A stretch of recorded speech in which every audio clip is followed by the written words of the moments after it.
હે મિત્રો, મનીષના જય શ્રી કૃષ્ણ. એક બહેન હોય છે, 50-51 વર્ષની એમની ઉંમર હોય છે. એક ગામડે જોબ કરતા હોય છે, બેંકની અંદર જોબ કરતા હોય છે.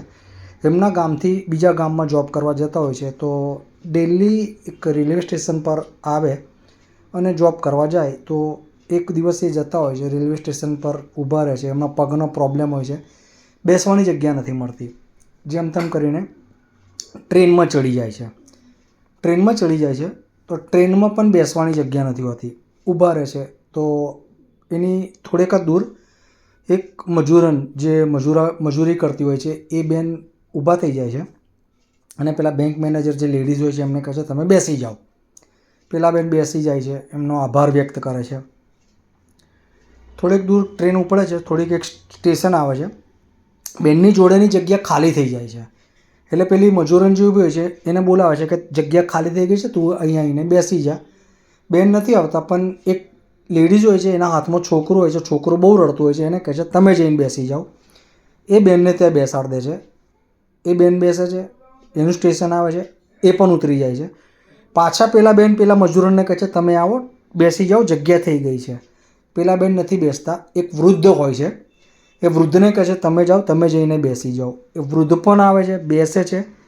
વૃદ્ધનું સ્ટેશન આવે છે, એ વૃદ્ધ પણ એ સ્ટેશન પર ઉતરી જાય છે. એટલે પેલા જે બેન હોય છે, બેંક મેનેજર બેન કે બેંકમાં નોકરી કરતા બેન, એ પેલી પાછા મજૂરને બોલાવે છે હવે જગ્યા થઈ ગઈ છે, તું બેસી જા. મજૂરન આવે છે, એની જોડે બેસી જાય છે.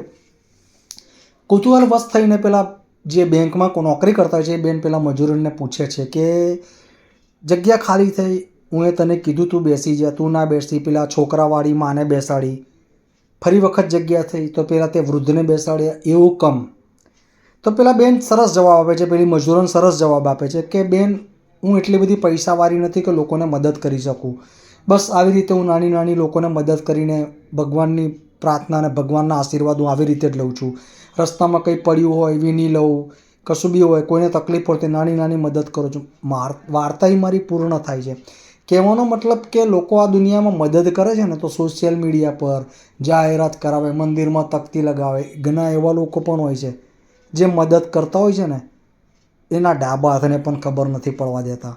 મારો કહેવાનો મતલબ એટલો જ છે, તમે જ્યારે સારું કામ કરો ને તો એવી રીતે કરો કે ખાલી ભગવાનને જ ખબર પડે, દુનિયામાં બીજા કોઈને ના પડે.